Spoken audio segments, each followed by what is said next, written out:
प्यारे बच्चों, कक्षा 8वीं, विषय हिंदी, पाठ नंबर 6, कविता भगवान के डाकिए।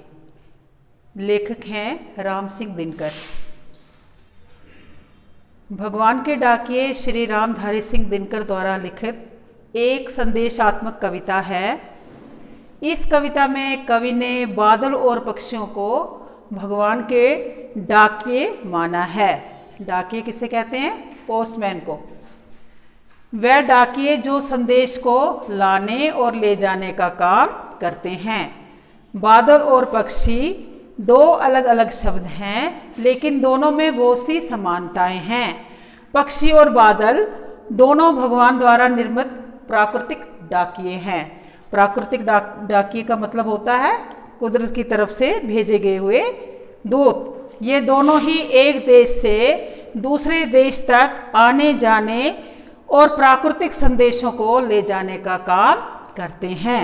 ये बात अलग है कि हम बादल और पक्षियों की भावना को नहीं समझ पाते।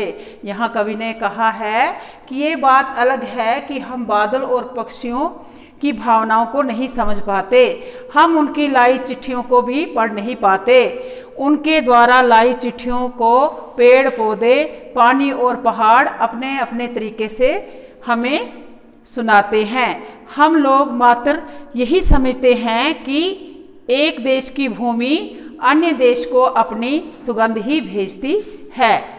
इसके साथ ये सभी सुगंधित हवा में तैरते हुए पक्षियों के पंखों पर तैरते हैं। इसी प्रकार एक देश के भाप अन्य किसी देश में पानी बनकर गिरते हैं। कवि उक्त सभी भावों का मूल बताना चाहता है कि बिना सहयोग के कोई भी कार्य संभव नहीं है। प्रकृति के दो अमूल्य रत्न जो हैं वो कौन कौन से हैं? एक बादल और दूसरे पक्षी, जो हमारे मध्य सामंजस्य स्थापित करने का प्रयत्न करते हैं।